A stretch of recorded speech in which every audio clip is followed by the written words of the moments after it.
I'm Mark. And I'm Josh. And this is Alter Ego Comics TV for the week of August 24th. We're getting closer and closer to the launch of the new DC 52, and I think we're going to be talking about that next week because we have so much to talk about this week. And we'll kick things off with some of the highlights from this week. First up is Kevin, this actually says Kevin Smith, the Bionic Man. I didn't realize that until right now. In all of our internal memoranda, it says Kevin Smith's Bionic Man. But I will assure you that Kevin Smith is not the Bionic Man in this comic, although that would be a great comic, Kevin Smith. But this, like the Green Hornet series that came out around the time of the movie, is, from my understanding, based on Kevin Smith's screenplay for a Bionic Man movie, which never got made. And this is if you like Kevin Smith, you're going to love this. It's got his wit and his humor, his character development. If you were a fan of the 70s TV show, as I was, it's cool. I mean, it did not disappoint. I didn't know what to expect from this series because you never really know when they're adapting media properties. But it was a very solid first issue. Fans of Steve Austin and Oscar Goldman and crew from the 70s show will dig it. Kevin Smith fans will like it. Artwork is solid. Story is solid. Very good start to this series. Also new this week, Teenage Mutant Ninja Turtles #1. Now we have Kevin Eastman back, the original creator of the Turtles, doing the new book. And I'm going to start off, I guess, qualify my review by saying I know next to nothing about the Turtles. I was too young. I never read the original comics. What I know about the Turtles is based on the TV show, the movies, the toys, and, of course, their Stadium Tour album, Coming Out of Michelle. And Corey Feldman. And Corey Feldman. But no, I very much enjoyed this issue. You get kind of a reimagining of the origin, also overlaid with the story set in the current day or in the current timeline of the comics about Splinter and the guys fighting people off, but Raphael's gone walkabout or whatever, as he's wont to do from time to time.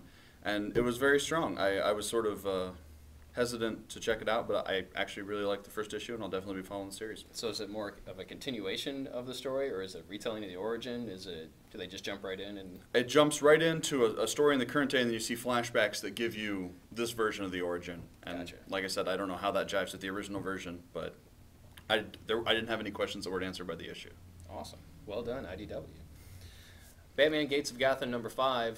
If you haven't been paying attention, I'm sorry, it's too late for you to really get into this series. But just a heads up that it has wrapped up. It was a very solid series looking at the past of Gotham, fighting a villain in the present of Gotham, involving all of the Bat characters, the Bat team, so to speak. Was really good. Yeah, it was a great mystery 5-issue series, and you should check it out in trade, or we may still have all 5 issues in stock if you come in soon. And speaking of other things that if you're not reading them yet, it's too late. The Iron Age Omega. This is the last issue of the Iron Age crossover that started with Iron Age Alpha, went through the 3-issue series, and is completed here with modern-day Tony Stark leaping through time, trying to set right things that once went wrong. And hoping that his next leap is the leap home. And it might be. I don't want to spoil it for you. But no, it's very strong. You get to see, again, all of the characters that Tony's interacted with in the past are back in this issue. And if you're a fan of classic Marvel stuff from the 70s and 80s, it's worth cover price alone on that. Retroactive 1990s Justice League of America. This is the fan favorite team of Keith Giffen, J.M. DeMatteis, and Kevin Maguire from Justice League International. And this whole retroactive experiment from DC, I think, was a success. Sales-wise, I don't know if they're going to consider it a success. We still have a lot of copies on the shelf, which is one of the reasons why I want to point this out to everyone. It's a great, I guess, trip back in time. They did retroactive 70s, 80s, and 90s, and they focused on the core DCU characters: Superman, Batman, Wonder Woman, Flash, and Justice League. Did I say Green Lantern? Green Lantern. Green Lantern's in there too. And you get a new story by a creative team of the past, as well as a backup story, which is reprinting something possibly by that same creative team, but from that same time period. And I've just been very impressed by the stuff that they've done. They're very fun and kind of, just as it says, retroactive. They got a retro feel to it. Anyone that grew up reading comics in the 70s, 80s, or 90s, these are perfect. With a cover price of $4.99, you're getting a heck of a deal. 2 really solid stories. And, I've read the Justice League books, I've read a couple of the Batman books, and they do not disappoint. So next week, when only 2 DC books ship, Flashpoint #5 and Justice League #1 by Jeff Johns and Jim Lee, consider picking up a retroactive book to get your DC fix, because you will not be disappointed. Also new this week, X-Men number 16. The X-Men series has been very inconsistent for me, but I absolutely loved this issue. You've got a Mayday going out, calling out Cyclops and Magneto by name that's discovered by the Fantastic Four. So the Fantastic Four call up the X-Men at Utopia, and they go team up to go on a joint adventure into the Bermuda Triangle. Also along for the ride are Spider-Man and Doctor Doom, who, if you've been reading FF, know are on the team. So it's just great. You've got classic interplay, you know, Wolvie and the Thing hanging out, and you've got Spider-Man and the kids. You've got Doom and Magneto, these evil, villainous forces with the good guys, and it's just awesome. It's a lot of fun, and it's definitely worth your money. My pick of the week this week, Wolverine number 14. Again, no surprise. Jason Aaron has pulled off a great new Wolverine series, the end of his third arc, I believe, on here on Wolverine. And this was all about the group, the Red Right Hand, getting Wolverine to run this gauntlet of pseudo-villains trying to kill him. I really can't say too much about this issue because it will give away the ending, but it's definitely a game changer for Wolverine. The next arc is set up to explore what happens at the end of this issue, but I didn't see it coming. I applaud Aaron again for not making what he's doing transparent, and if you're a Wolverine fan, I cannot stress enough that you should be reading this series. And new in trade is Serenity Better Days. This is the second volume of the Serenity series, at least that's the way they're numbering them, even though some of these issues came out after that. This collects the 3-issue Better Days miniseries, as well as the Wash one-shot that takes place. It's sort of a tribute to Wash after his death in the movie, spoiler alert. And there's also 2 other ones that have never seen print before from MySpace and from USA Today. If you're a Serenity fan, this book is a foregone conclusion. Dark Horse is doing a great job with these hardcovers. They're nice, high quality, the price point's not ridiculous, and they're giving me something I love, which is Serenity. And if you love Serenity, you'll love this too. Also out in the collected edition world this week is Echoes. In hardcover, this is a horror miniseries that was published by Image. It's written by Joshua Hale Fialkov, who is a name that you will probably begin to recognize. He's involved with the new DC 52. I believe he's writing iVampire. And just this book has just received a ton of positive buzz from USA Today, from Ain't It Cool News. If you are looking for a new horror book to check out, I don't want to say in the vein of The Walking Dead, but there's been some comparisons to The Walking Dead. It's, to the best of my knowledge, not a zombie book, but straight up horror. This is a book you should check out. It's in a nice kind of oversized digest hardcover, and it's in this week. Check it out. My pick of the week is Team-Ups of the Brave and the Bold. This is the softcover release of the first half of, well, the first 2/3, I guess, of JMS's run on Brave and the Bold, and it was just consistently awesome. It harkens back to the original Brave and the Bold, where each story within is self-contained. Generally, each one features a different character. You get the World War II Flash story that won the Eisner for Best Single Issue 3 years ago. A couple years ago. It was awesome. You also get the Batgirl Wonder Woman Zatanna story that should have won the Eisner for Best Single Story 2 years ago. And this, honestly, when people ask me why I read comics or what I like about comics, and they usually do it with a weird snippety tone in their voice and a condescension, this is what I show them. This shows that comics is a medium, not a genre.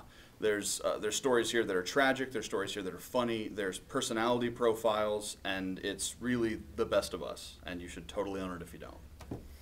Speaking of things you should totally own, DC Universe Legacies, written by Len Wein, with a host of artists on here, including Andy Kubert, Joe Kubert, Scott Collins, J.G. Jones, Walter Simonson, George Perez, Keith Giffen, Dan Jurgens. Pretty much anybody that's worked at DC and done substantial work is included in this. And this is kind of an updated history of the DC Universe from the perspective of one person. You start out at the beginning of the story. He's an old man. He's living in a retirement home, but he goes back to when he was a newsie, back when the JSA first appeared on the scene, and we followed this guy through the stages of his life as the DC Universe develops around him. Similar in tone, I would say, to Marvel's in a way, but I hate to say it because I love Marvels. This has a lot more substance to it. Well, it's a lot broader scope too. I mean, this goes from the birth of the JSA up through what OMAC project. I mean, Marvels was just the birth of the Marvels.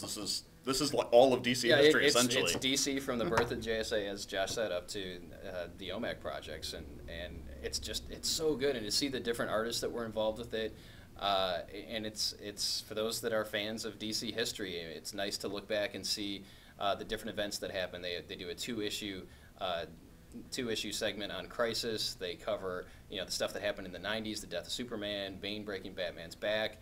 Just all the beats, all the big beats in the DC universe are covered in here, and it's a big hardcover. This was how many 12 issues? issues? Was it 12 issues? I don't remember. I think it was 12. But yeah, for the art, for the stories, for the characters, you cannot go wrong with this, and I highly recommend picking up DC Universe Legacies. All right, we'll move on to some viewer mail. We're running a little behind because we didn't do a show last week. We actually did a show, but it was bad, so we threw it away and moved on to this week. But we got a question from, and I'm sorry I don't have it in front of me, but someone wanted to know what we thought the best comic book films were, and I'm interpreting that as the best interpretation of the source material. And if we go with that definition, I am going to say Sin City as the best comic book film. It's not the film I enjoyed the most, but as far as taking the source material and transplanting it to the screen, I think Sin City did a fantastic job in Robert Rodriguez, and maybe we'll see a second one of these days. Honestly, I'm going to go along the same lines. If the distinction is in a direct adaptation, there's something about Frank Miller's stuff that translates really well to the screen. 300 was almost shot for shot, in some cases, the graphic novel. So I would say 300 is the best adaptation of the source, but I will throw in a caveat that Daredevil is the best comic book movie, bar none. Let the discussion commence. The lynching begin, possibly. Mike, one of our local customers, wanted to know what artists from the 80s, 90s that are not currently very active in comics that we miss seeing. And there are three that spring to mind for me, and while they are all still active to some degree, it's a very small degree, and I wish they were doing it more. Those would be Lee Weeks, who kind of came to fame penciling Daredevil in the late 80s, early 90s. Now, he's done some things since then. He did the Captain Marvel Secret Invasion miniseries. He was in the first, I don't know if it was the Alpha or the first issue of Iron Age, but he did half of that book. It was one with the Avengers. Mm-hmm. And he's still around from time to time, but I miss you, Lee Weeks. Do some mainstream superhero stuff. You're awesome.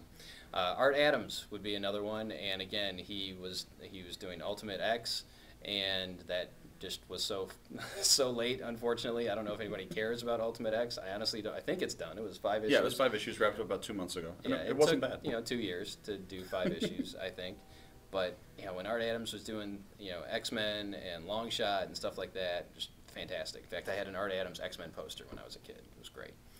Walt Simonson is another one. Huge fan of his work on Thor and Fantastic Four.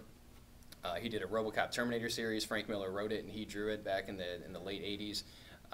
And I just picked up the Walt Simonson Thor Artist Edition from IDW, which is this oversized reproduction of Simonson's original artwork for 6 issues of his run. And it's just amazing, especially that oversized format, to look at the detail in his artwork. If you're a fan of Simonson's artwork, I highly recommend trying to track one down.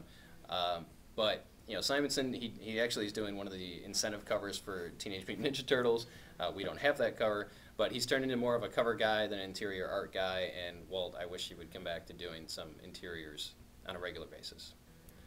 Can I have Neil Adams drawing the way he did 20 years ago? Is that an option? Judges? No. No, Okay. Sorry. Then I guess I've got to go with the Excalibur guy, Alan Davis. Yeah, I hadn't seen Davis stuff in a while, and I read Avengers Prime, and I really enjoyed it. I thought he captured the characters well, and I'd like to see him working more. All right. There are other questions that were posted. Unfortunately, we don't have time to get to them today, but perhaps next week. And just a reminder to everyone that next week is the beginning of the new DC 52. I know I said it already, but I want to hammer it home here. 2 DC books ship next week.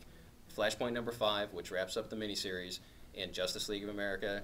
I think it's just called Justice League. Or for some reason, they're not all Americans. Well, they're not. One's an alien, one's an Amazonian.